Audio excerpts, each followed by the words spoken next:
Olá, pessoal. Boa tarde, tudo bem? Todos me escutam?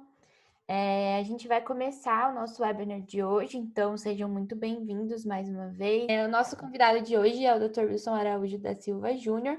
Ele é professor associado do Departamento de Genética da Faculdade de Medicina da USP de Ribeirão Preto. E eu vou passar a palavra para ele agora. Seja muito bem-vindo, muito obrigada mais uma vez por ter aceitado o convite de participar do nosso webinar de hoje para falar sobre um tema tão relevante hoje em dia. E, bom, pode começar aí sua apresentação. Boa tarde a todos. Bom, como a Raquel falou, meu nome é Wilson Araújo da Silva Júnior, sou professor do Departamento de Genética da Faculdade de Medicina e coordeno um curso de Informática Biomédica, que eu coloquei o logo aqui para fazer um pouco da propaganda do curso. Bom, esse tema que eu escolhi para apresentar hoje, genômica, ainda estamos no amanhecer de uma era. Ele foi motivado por essa publicação que saiu agora em julho, no dia 27 de julho, na The Economist. É uma página de publicação, mas que ele fala exatamente isso, quer dizer, o amanhecer de uma era. Tá? Ele, nesse artigo, ele faz vários comentários sobre o que se espera, né, o que se esperava, mostrando, inclusive, esse gráfico aqui, fazendo uma relação de custo do sequenciamento de genoma, que foi caindo ao longo do tempo, à medida que a tecnologia ia avançando. E aqui, é lógico, ele não coloca o genoma humano, mas coloca de outras espécies, né, de outros animais, inclusive plantas, o volume de sequência gerado. Isso foi aumentando exatamente porque a tecnologia foi avançando, o custo foi caindo e tem essa relação que todo mundo já conhece. Mas, curiosamente, apesar desse nome, eu costumo sempre falar que essa era ela começou há muito tempo, tá?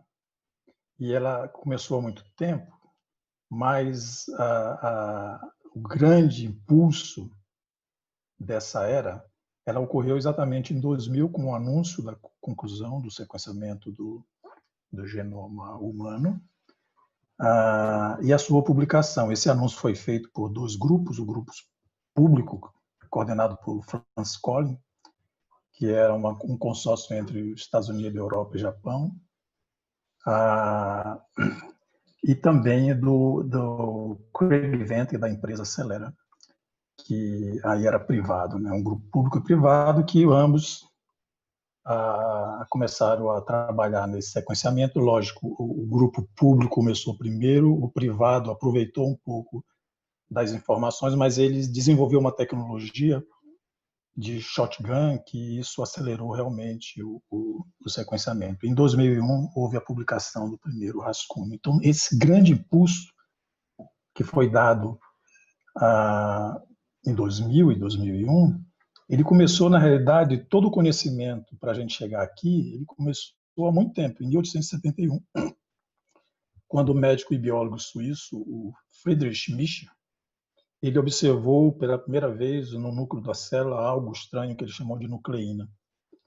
E depois veio o Sutton e Boveri, em 1902, que eles começaram a propor algumas teorias cromossômicas e hereditariedade. A gente não tinha nenhuma noção, lógico, da estrutura da molécula do DNA, mas a partir de observações, de experimentos, eles começavam a inferir sobre isso.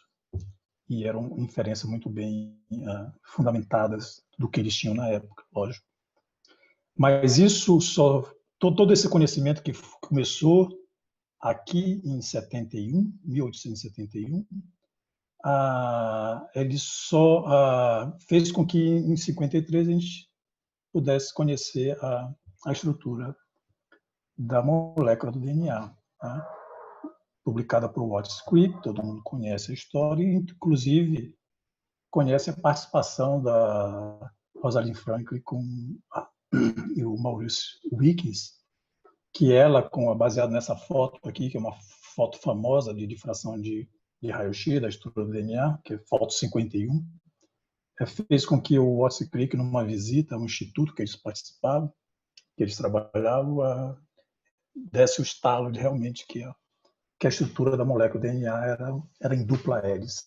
Existiam várias teorias, uma delas por Linus Pauling, que dizia que tinham 3 hélices, baseado nos experimentos dele, mas com essa foto, realmente, o Watson Crick, ele sedimentaram o que eles estavam propondo, que era exatamente aqui é a imagem do laboratório deles, que eles montaram tipo um legozinho com uns elementos que eles já conheciam sobre a composição da molécula de DNA, e baseado no conhecimento de físico-química, principalmente do Crick, e eles começavam a tentar construir um modelo que seria biologicamente, vamos dizer assim, estável.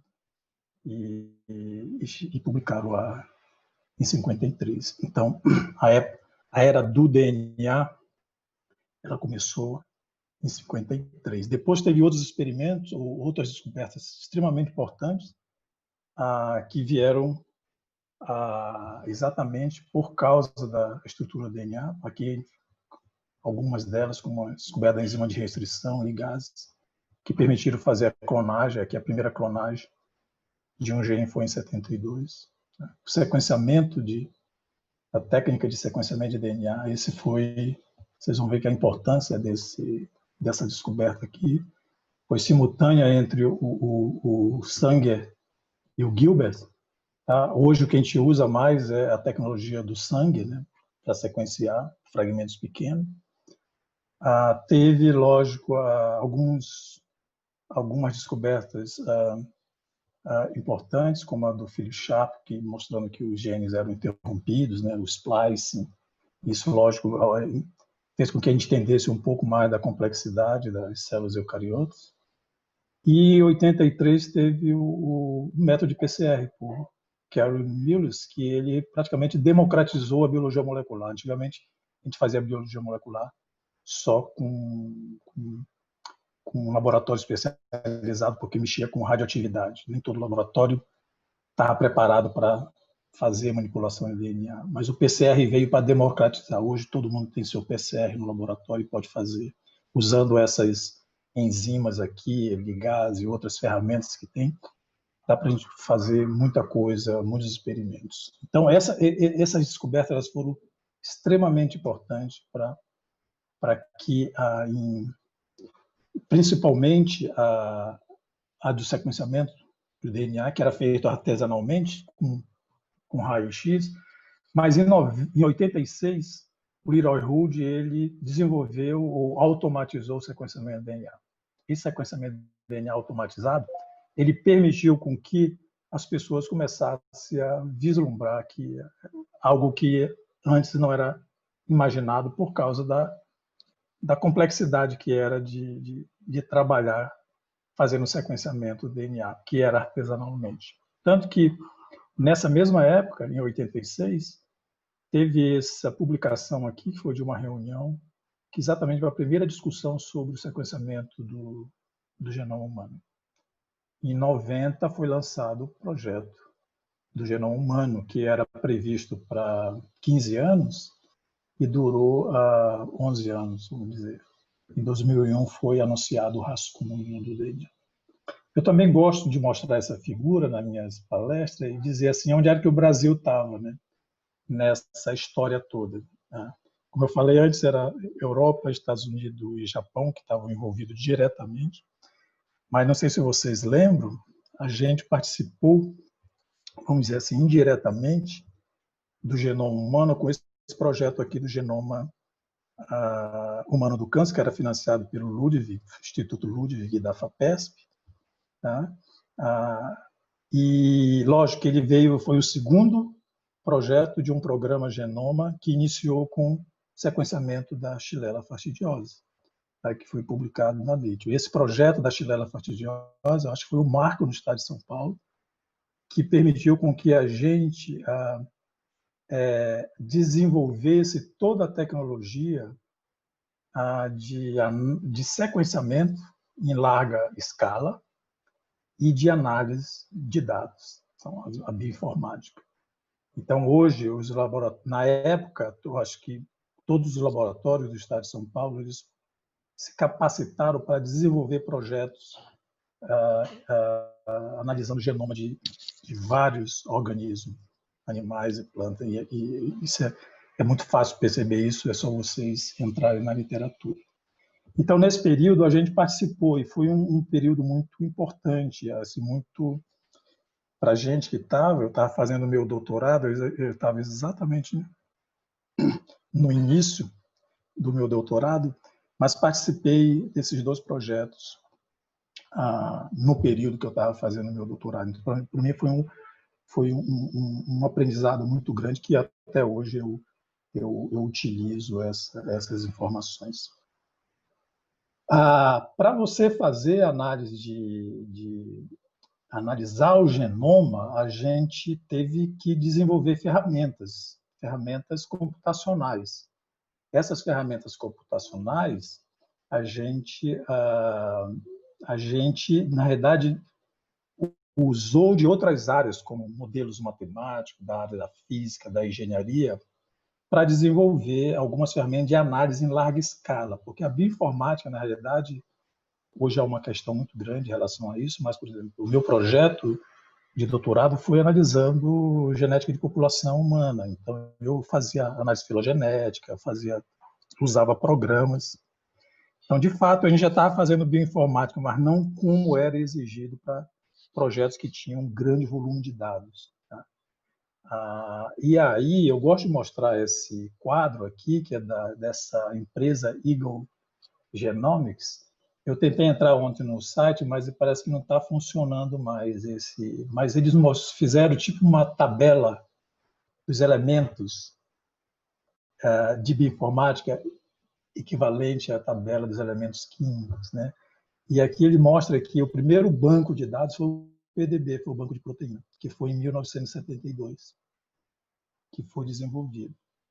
Então, 72, depois veio o PhilIP, ou PhilIP, que é o programa que eu usava para fazer filogenia. Eu acho que até hoje tem gente que usa esse programa.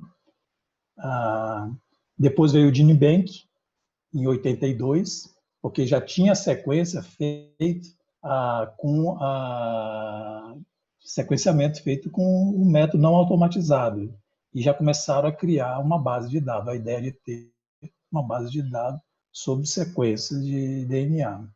E aí veio o FASTA e começou a surgir em 2000, lembra que eu falei do anúncio do projeto Genoma, que foi em 90, né? Em 2000, 2001 foi anunciado que o sequenciamento do genoma humano, isso deu um impulso para o desenvolvimento de muitas ferramentas de bioinformática. E hoje você tem várias ferramentas de bioinformática. Esse site aqui é legal porque ele categoriza cada programa de acordo com a função, a aplicação deles. Então, infelizmente, eu não consegui ver, quer dizer, quando eu acessei o site não estava funcionando. Mas eu acredito que deve ser algum problema que volta a funcionar. Mas aí você tem uma ideia de todo o ferramental que pode ser usado. É lógico que tem muito mais do que isso. Se você entrar na internet, você vê uma enormidade de dados. Bom, a outra coisa importante que surgiu, e o próprio Leroy, que é aquele que desenvolveu o método de sequenciamento de DNA, ele era amigo de escola do Bill Gates, e o Bill Gates financiou, ou financia ainda, um instituto que ele tem em Seattle, de biologia sistêmica. E ele criou esse instituto e cunhou, em 2003, esse termo aqui, que é P4 Medicine. Nada mais é do que a medicina de precisão, mas medicina P4, que ele chama, é uma medicina preditiva, preventiva, participativa e personalizada. Isso é possível, que ele fala aqui, porque há uma convergência de algumas tecnologias que eu vou mostrar para vocês. Então, porque o volume de dados é muito grande. Mas a medicina de precisão, ou a medicina P4, a ideia é exatamente você entender onde você tem uma população de indivíduos que vai receber o mesmo medicamento vai responder de forma diferente a esse medicamento. Isso porque nós temos miscigenação e a gente tem uma heterogeneidade muito grande, que é vista, lógico, a olho nu, mas a heterogeneidade do ponto de vista genético também ela é muito grande. Então, entender por que um grupo de indivíduos responde de forma diferente é uma questão ainda a ser respondida. Para algumas doenças, para alguns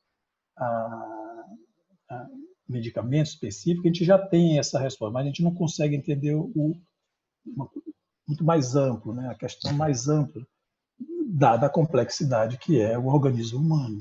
Isso é previsto.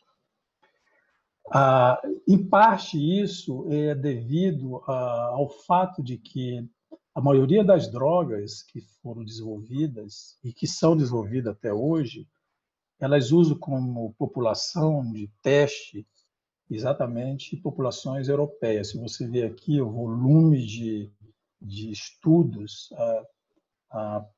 com marcadores genéticos associados exatamente à resposta a um tratamento, é feito com população europeia. As outras populações, elas têm um volume muito pequeno. Então, isso pode ser que responda, em parte, o fato daqui, na população, por exemplo, brasileira, que ela é conhecida por ser miscigenada, mas a gente pode discutir um pouco sobre isso depois, mas o fato é que a gente observa esse mesmo fenômeno, talvez numa grandeza maior. Isso a gente consegue medir ainda, a gente não tem elementos para medir isso, mas você tem o mesmo fenômeno, o indivíduo recebendo o mesmo medicamento com resposta completamente diferente. É lógico que isso tem a ver com característica genética desses grupos, ou de cada um. Tá? Então, a medicina de precisão, uma vez ela implementada, ela vai ser muito importante, porque ela realmente é a realização de um sonho para a gente fazer a medicina preventiva, se a gente conseguir identificar marcadores preditivos. Então, a gente vai começar a desenvolver a medicina preventiva. Isso é um sonho de todos, mas eu acho que se tem alguma área que pode realmente viabilizar isso, é exatamente a área da genômica. Mas precisa de muito estudo, muita informação ainda. Isso veio com esse grande volume de dados, veio a era do Big Data. Quando a gente fala de Big Data, a gente não fala só Big Data de dados biológicos. Big Data é tudo hoje, tudo está interligado. Mas essa tecnologia de Big Data, de você estruturar bancos onde você possa correlacionar todo tipo de informação e tentar extrair aquilo que é relevante, isso é muito importante para o desenvolvimento da medicina de precisão, né? E a gente está construindo ainda isso. A outra é a inteligência artificial.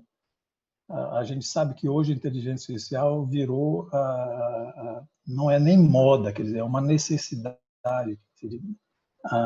ou ela está sendo imposta, né, exatamente pelos fatos, positivo ou não, que ela está trazendo. A gente não vai discutir aqui o papel da medicina de precisão, da inteligência artificial no futuro, mas uma coisa eu sei, que ela vai ser extremamente importante exatamente para a gente fazer as correlações que a gente precisa de marcadores genéticos com clínica do paciente. Então, isso já tem alguns exemplos, inclusive alguns projetos que já fazem isso no Brasil e no exterior. Isso não é uma novidade, mas esse conhecimento ou a aplicação da inteligência artificial, ela realmente vai acelerar e talvez viabilizar esse sonho de a gente compreender como é que o nosso sistema, desde a célula até o tecido, funciona e compreender essa heterogeneidade que a gente observa de manifestações clínicas. Aí eu faço a pergunta, puxando a primeira pergunta que eu fiz, né?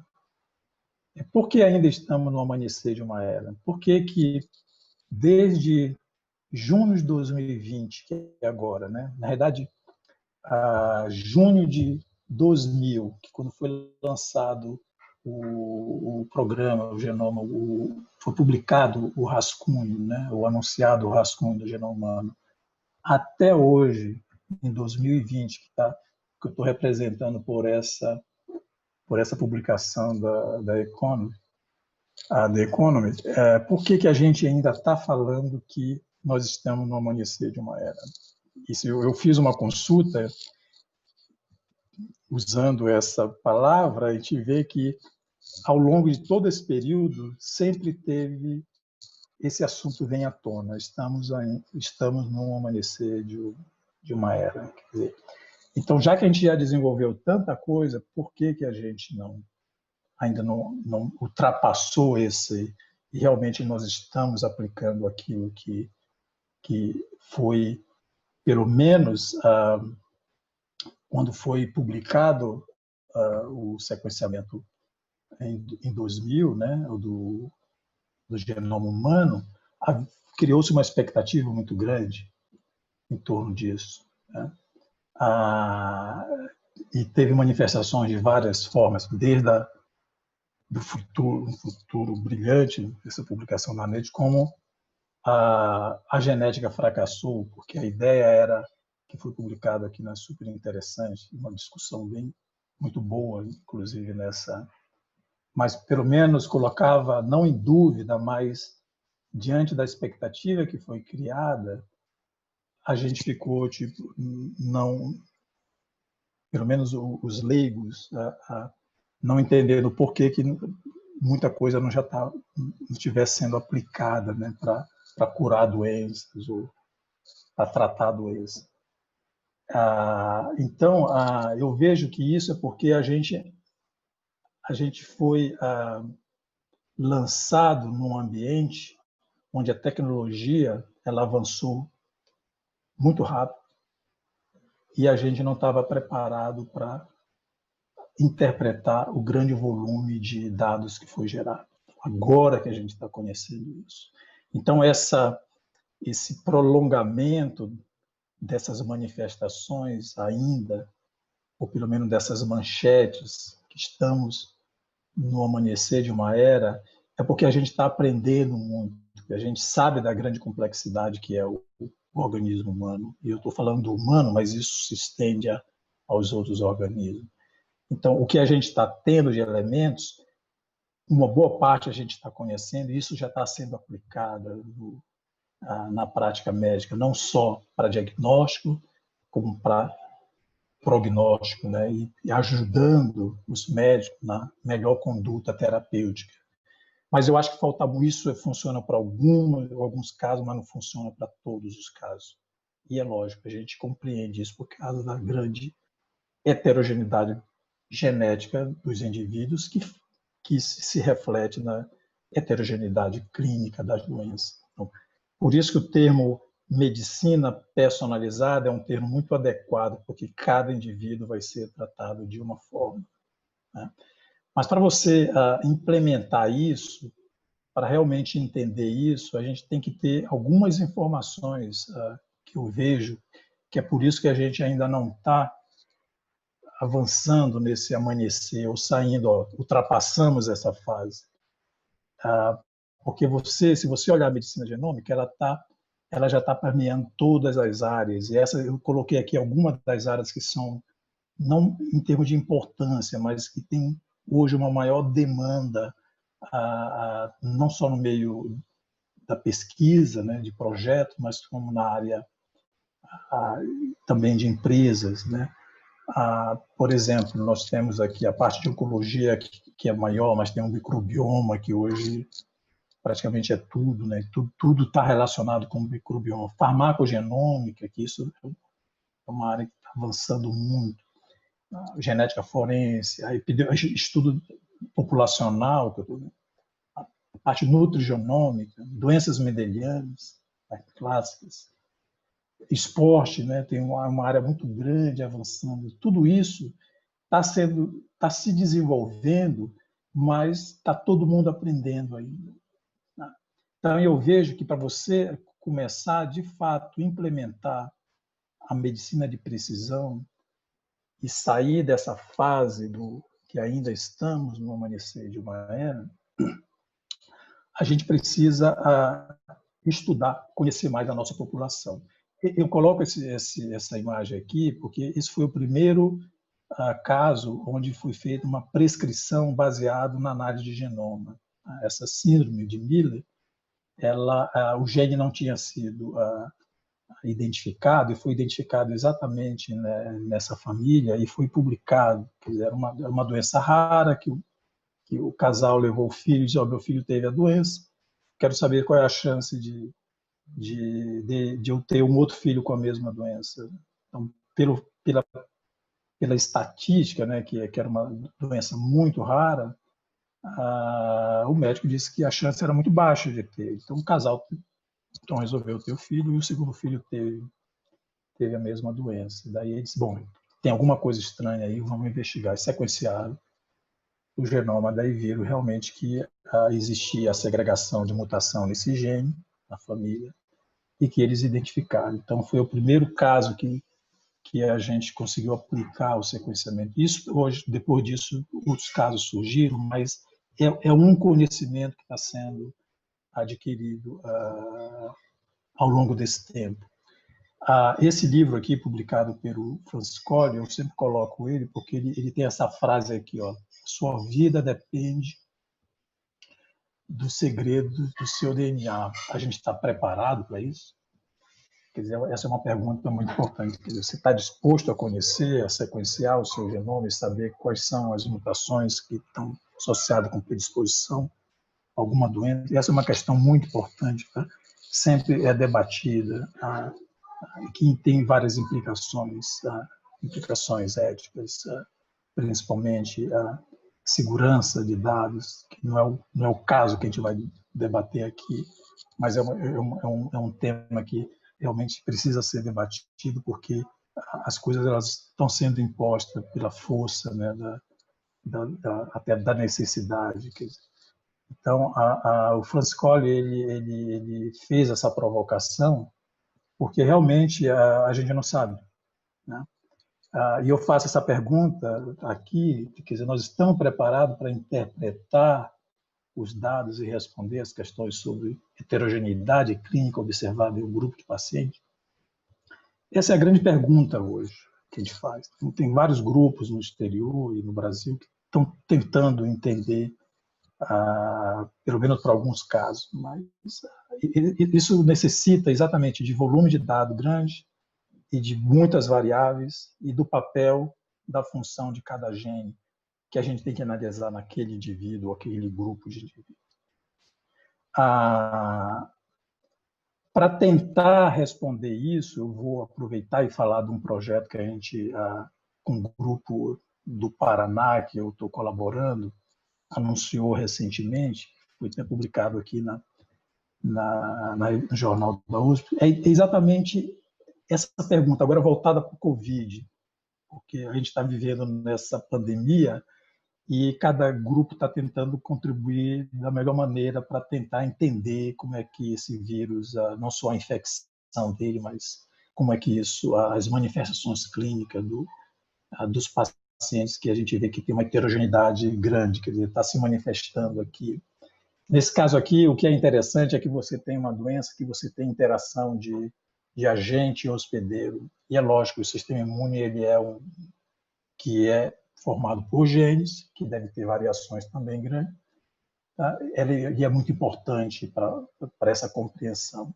O projeto que a gente lançou, que com esse nome aqui, abordagem genômica para investigar variações genéticas no SARS-CoV-2 e no hospedeiro. Então, a gente vai sequenciar o genoma viral e o exoma dos pacientes de 3 grupos, tá?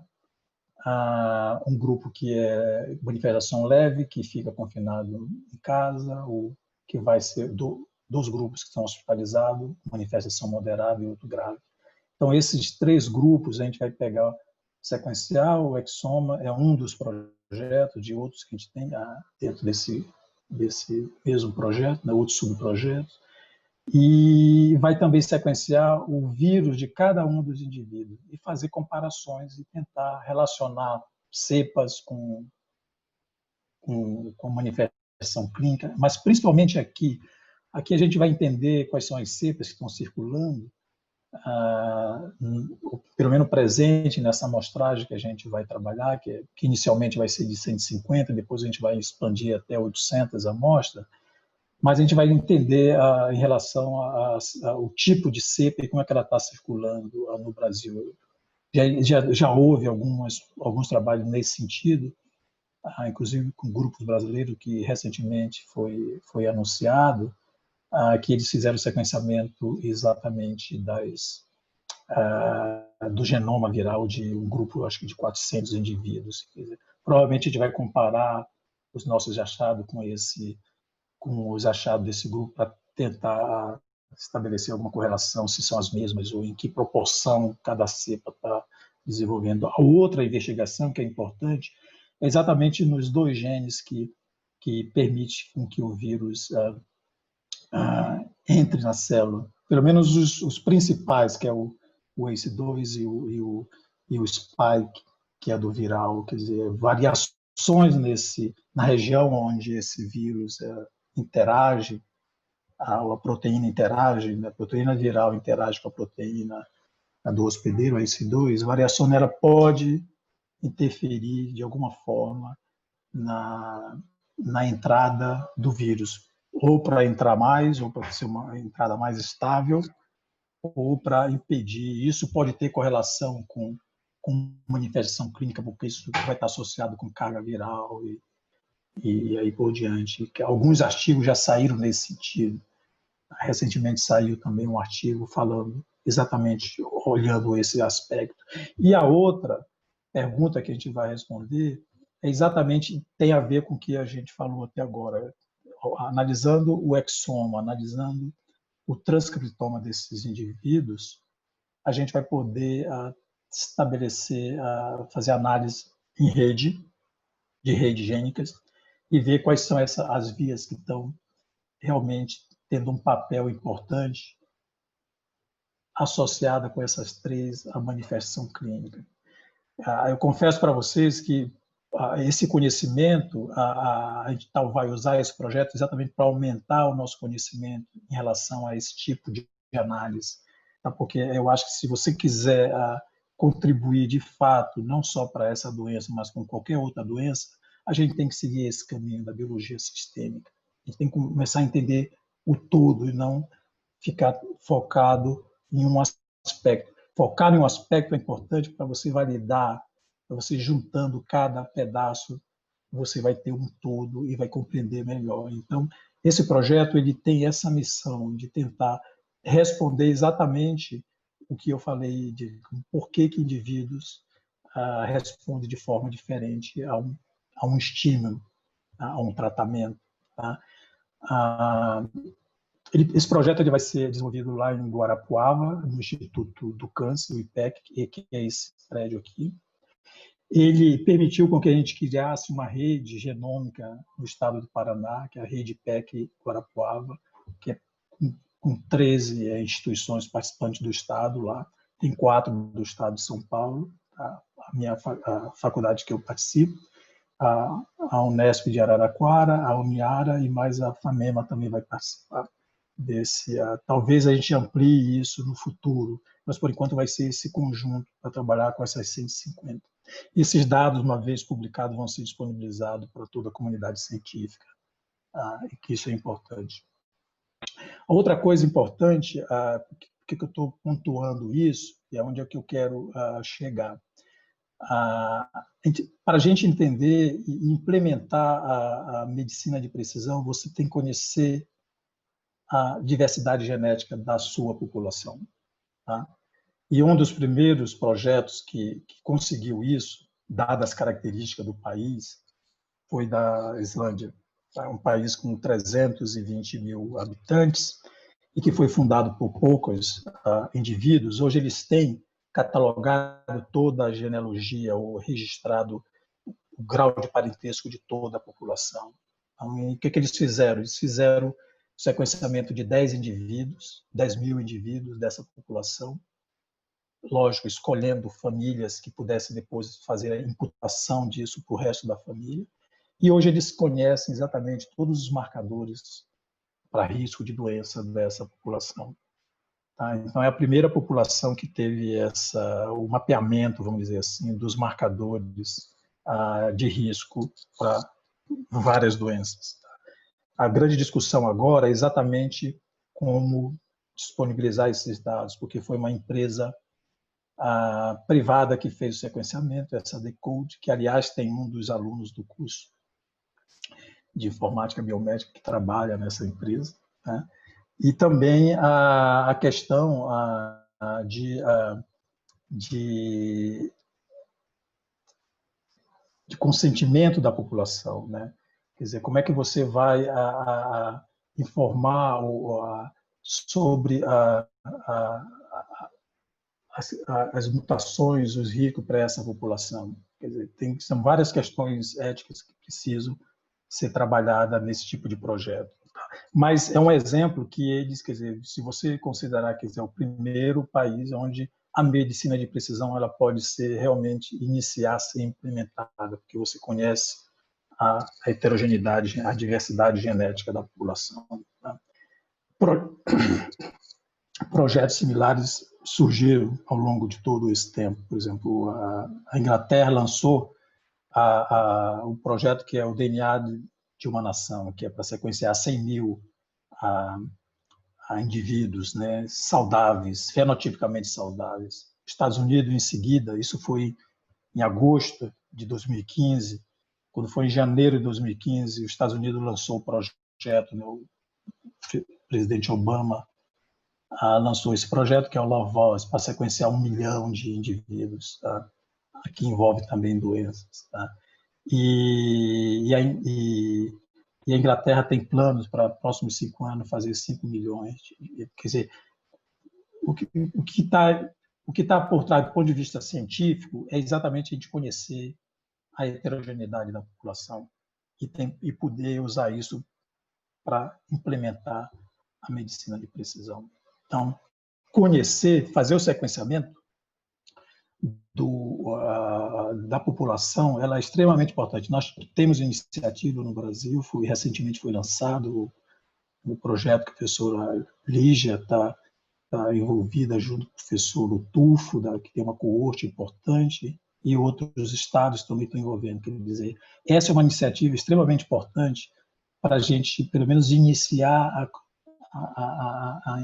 conhecer exatamente a heterogeneidade, né? Nem que seja de um grupo específico, como é desses projetos. Quer dizer, eu acho que no futuro a gente vai ter realmente, com diferentes projetos ao longo do Brasil, a gente vai ter uma ideia exatamente da heterogeneidade genética, de fato, da população brasileira, associada a algumas doenças que são importantes, principalmente as doenças relacionadas com o envelhecimento. E aí nós temos várias, né? Que é essas que realmente a gente precisa saber se tem predisposição a desenvolver no futuro essa doença. Então, conhecer isso é importante. E tudo isso vem exatamente como a gente não ainda tem o conhecimento total de como as coisas funcionam dentro de uma célula, é que eu vejo que esse termo, o amanhecer de uma era, ainda está persistindo. Em algum momento a gente vai romper isso. E com certeza pode ser daqui a 5 ou 10 anos, mas não vai ser um tempo ainda muito próximo, porque a gente tem que construir esse conhecimento. A tecnologia de análise, eu acho que a gente já tem. Agora, a interpretação é que realmente é o ponto mais crítico. E aí as pessoas têm que começar a olhar mais para isso. Lógico, se tivesse um esforço igual que está tendo com o Covid, onde o mundo todo está trabalhando para entender a doença do Covid, a gente teria uma solução talvez mais próxima. Todo mundo, muita gente está trabalhando para tentar entender isso, mas não com o mesmo esforço. Mas eu acho que em pouco tempo, pelo menos a médio e longo prazo, a gente vai ter esse conhecimento.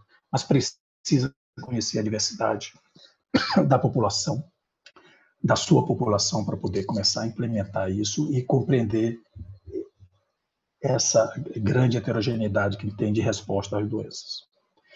Eu vou exemplificar 2 pontos aqui que são trabalhos que a gente vem desenvolvendo, que é especificamente, nesse caso aqui, com câncer de ovário, mas a abordagem toda que foi feita por trás para chegar nessa conclusão foi a abordagem genômica. Tá? Quer dizer, o conhecimento que a gente vai estar obtendo em trabalhos iguais a esse daqui, tem vários trabalhos extremamente importantes de outros grupos, mas eu, lógico, vou exemplificar o nosso, que a gente pode falar com maior propriedade. Ele vai permitir, uma vez conhecendo, nem que seja de um indivíduo ou de um grupo de indivíduos, é o primeiro passo para a gente conhecer de um todo, porque a gente vai construindo aos poucos. Tá? É lógico que são várias moléculas que estão envolvidas com a regulação do processo tumoral. Tá? Genes codificadores, genes não codificadores. Bom, e aqui a gente fez um estudo com esse microRNA, o 450. O que chamou a atenção desse microRNA é que ele está muito expresso em placenta e não está expresso no tumor. Ele é 0 no tumor de expressão.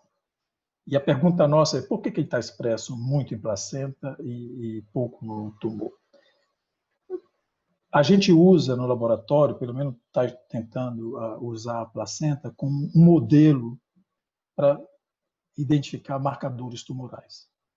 Porque a placenta, se você olhar biologicamente, toda a evolução dela, desde o surgimento, ela tem os mecanismos, os programas genéticos que regulam o desenvolvimento da placenta, desde a sua formação lá do trofoblasto até o nascimento do bebê, são programas genéticos muito parecidos com o que são ativos no câncer. Você tem proliferação celular, diferenciação celular, invasão, migração, tá? Angiogênese. Então, esse programa genético ele está se recapitulando em vários momentos, tá?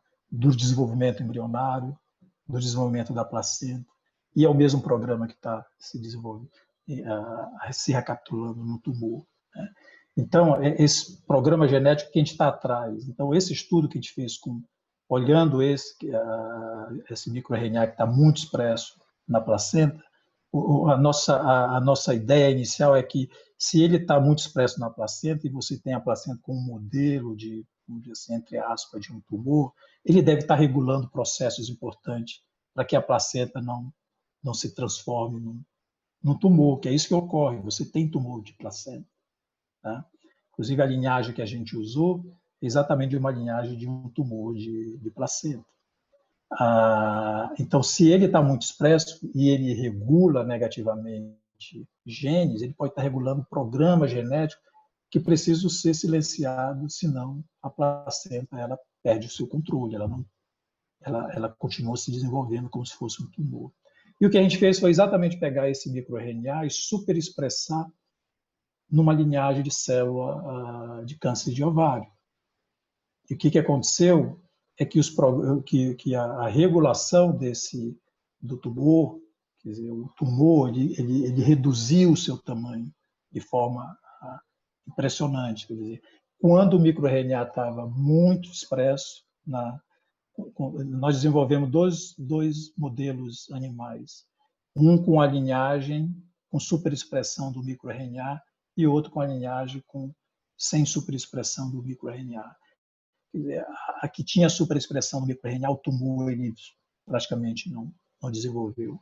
E o que não tinha expressão do microRNA, o tumor ele desenvolveu. Então, olhando os dados depois que a gente gerou de RNA-seq e de ver quais proteínas estavam interagindo ou quais moléculas estavam interagindo com esse microRNA, a gente viu que esse microRNA ele regula 2 processos extremamente importantes para o tumor, inclusive para a agressividade. Um é a transição epitélio-mesênquima, que está associado com metástase, e aí o gene importante aqui que ele regulou é exatamente a vimentina, que está bloqueando.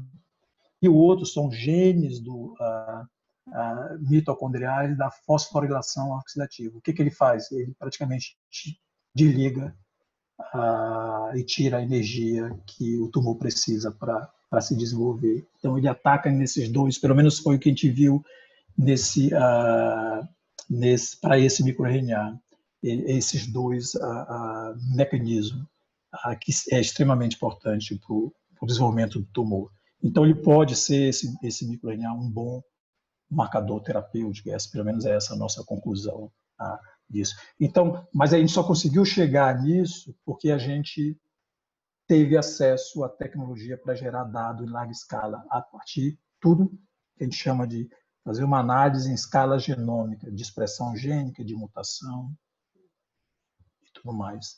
Tá? Então, esse conhecimento ele pode ser transportado depois, não só para um indivíduo e para uma população, para conhecer exatamente a heterogeneidade.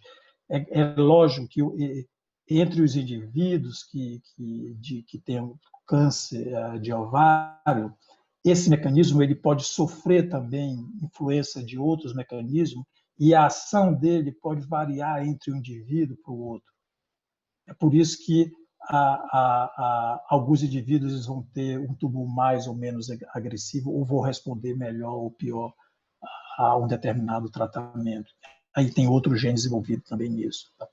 Então, esse era um exemplo que eu queria trazer para vocês. E o último exemplo é essa nova tecnologia, que eu acho que já é de conhecimento da maioria de vocês, que é você não só sequenciar o transcriptoma, por exemplo, de um tecido, você sequencia o transcriptoma de uma única célula. Então, essa tecnologia permite você conhecer exatamente a heterogeneidade do tumor. Aqui é um exemplo de câncer de melanoma, tá? É um dado público que a gente pegou. E se vocês olharem aqui, o que está em laranja, o que está circundado aqui com vermelho, é exatamente as células do melanoma, as células malignas. E todas essas células que estão em azul, elas não são malignas, são as células do estroma. Tá? Nós temos, cada cor dessa daqui representa um tipo celular, células B, fibroblasto associado ao câncer, endoteliais, macrófago, célula natural killer, células T. Então, estão todas aqui. Isso é importante porque, como eu tenho o transcriptoma de cada uma dessas células, tanto não tumoral quanto a tumoral, eu posso agora fazer algumas perguntas. Eu posso ver a expressão de algum gene que me interessa nessa população de células. Por exemplo, tem uma outra. Aqui eu posso, dentro de cada uma delas, você tem aqui no azul a não maligna e laranja maligna.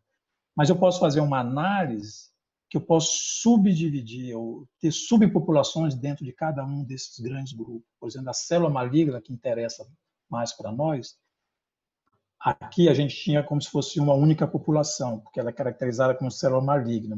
Mas se você olhar melhor a célula maligna e olhar padrões diferentes, é por isso que essas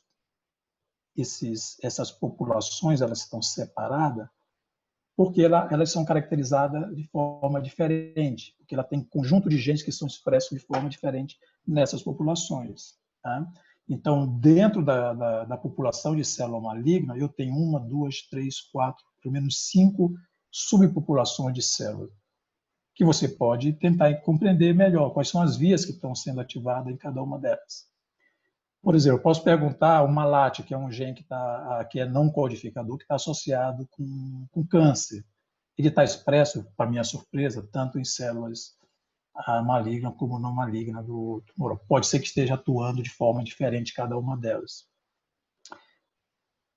O ROTE, que é um outro longo non-code, que a gente trabalha, que está associado com transição epiteliomesênquica, mas já está ligado exatamente aqui, nessa população. Então, provavelmente, essa população é que a população, como ela tem expressão de ROTE, e que ROTE está associado com transição epiteliomesênquica, que está envolvido com metástase, pode ser que essa seja uma população que dentro do melanoma é que está associada com a metastização do melanoma. Tá? A gente está investigando isso. Outra análise que a gente pode fazer é exatamente temporal, como é que essas subpopulações elas evoluíram dentro ao longo do tumor. Isso é o que a gente chama de uma análise pseudotemporal, né? Porque é baseado no padrão de expressão de cada grupo de população. E o que é legal é que a gente vê que essa daqui é uma população de célula que está mais, vamos dizer, avançada aqui no processo, e exatamente nessa porção é que está ativado o ROTE. E o ROTE é exatamente, é como se fosse essa população aqui. Um outro gene que está associado com transição epitélio-mesênquima é a ecaderina. A ecaderina, quando você ativa esse mecanismo, ela é reduzida. A ecaderina é uma molécula de adesão. Então, se você está permitindo metástase, a expressão dela tem que ser reduzida ou até inibida, para as células poderem se desprender, de forma assim bem grosseira, falando. Então, a ecaderina ela reduz e outros genes entram em ação por um mecanismo de transição epitélio-mesênquima ser ativo. E aqui no nosso experimento está confirmando isso, porque ela está ativa exatamente em populações onde não está ativo o ROTE. Então, a ecaderina, nessa população aqui, ela tem expressão baixa. Ela está expressa em outras aqui, mas nessa daqui ela está baixa. Então, isso é um forte indicativo de que essa população aqui é a população que pode ser as mais resistentes quando você está fazendo o tratamento, né? Porque são células que têm características de células-tronco, e a gente sabe que as células-tronco elas têm uma certa resistência a tratamento, a quimioterapia, até a radioterapia, mas principalmente quimioterapia. Aqui é um exemplo de que o avanço da tecnologia ela vai permitir a gente ter um olhar muito mais preciso de como os mecanismos estão agindo dentro de uma população de célula. Isso pode ser com célula tumoral, mas pode ser com qualquer célula ou qualquer outro sistema relacionado com qualquer outra doença que não seja câncer. Mas a gente está trabalhando com câncer. Então, eu acho que essa tecnologia de sequenciamento de célula única ela é o grande avanço para a gente entender melhor como é que os mecanismos estão atuando e transpor isso depois em nível populacional, tá? E para tentar responder exatamente a grande questão sobre a heterogeneidade clínica dos indivíduos de uma determinada população. E eu acho que com isso, pelo fato da gente ainda não ter esse conhecimento, ou sedimentado esse conhecimento, ou não avançou no conhecimento, mais uma vez a tecnologia está aparecendo primeiro aqui. Quer dizer, o conhecimento de single cell, de sequenciamento de single cell, ela trouxe para nós mais informações que a gente precisa agora lidar com ela, para compreender melhor. Então, esse é o grande desafio dessa geração agora de pesquisadores. Tá? E eu acho que com isso eu encerro. Então, eu trouxe essa provocação para vocês dessa pergunta, se estão ainda no amanhecer de uma era, e eu respondo essa pergunta, essa provocação, que sim, porque a gente precisa ainda entender melhor como funciona o nosso organismo.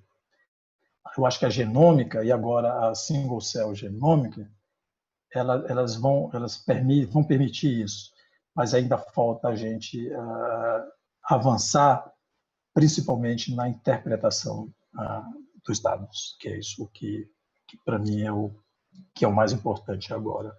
Bom, com isso eu agradeço a atenção de todos vocês e mostrando aqui o grupo lá no meu laboratório. Obrigado. Muito obrigada, professor, pela excelente apresentação que a gente teve aqui hoje. Eu gostaria de ler a pergunta da Carla, que chegou aqui no chat. Ela perguntou assim, professor, nesse caso da avaliação de tumor por single cell, acontece a ativação em cadeia? Ou seja, a ativação de um gene ativará consequentemente um segundo gene ou é uma relação temporal? Vai acontecer de tudo na single cell. Tá? Aquele experimento que eu mostrei para você tem o tumor, ele se você olhar como o tumor evolui, ele evolui de forma clonal, tá? Que cada clone vai dar origem exatamente a subpopulações de células distintas dentro do tumor, que no conjunto elas vão refletir exatamente um pouco se o tumor ele é mais ou menos agressivo para aquele indivíduo. E como é clonal, e aquele última análise que eu falei de single cell mostra bem isso, então você tem exatamente isso. Há uma evolução. Inclusive, o modelo de evolução de um tumor é o mesmo modelo, alguns modelos matemáticos associados para entender a evolução da população, por exemplo, é aplicado para entender a evolução do tumor. Porque o tumor surge de uma única célula, quando ela é mutada, e essa célula confere uma habilidade, ou pelo menos, de proliferar muito mais do que as outras células normais. Aí você tem o início do tumor. E tem uma outra etapa, que é sair do estado de tumor benigno para o estado de tumor maligno. Que aí você tem mutações em outros genes que ocorrem especificamente na célula tumoral, que são as mutações somáticas. Então, é temporal. E agora, quando você olha single cell, o que é interessante que a gente está observando com os dados de single cell é que fica bem claro lá que há alguns genes que a gente imaginava que estava expresso no tecido, em todas as células daquele tecido. Quando você olha o single cell, você vê que um gene está expresso numa população, subpopulação de célula, e o outro está expresso na outra subpopulação de célula. Mas provavelmente ele está regulando o mecanismo, ou pelo menos permitindo com que essas células se conversem, e para ajudar o tumor a seguir. A gente sabe que, para entender um pouco o que ocorre na célula tumoral, a gente tem que conhecer o que está ocorrendo na célula do estroma. Então, a conversa entre estroma e célula tumoral é extremamente importante para o tumor avançar. Então, aquilo que antes a gente achava que estava tudo numa única célula, expresso numa única célula, porque a gente olhava tecido, né? Quando a gente olha single cell, a gente vê que não, que a boa parte dos genes eles estão expressos especificamente em subpopulações. Mas essas subpopulações, apesar de ter características diferentes lá, naquele ambiente, elas conversam entre si.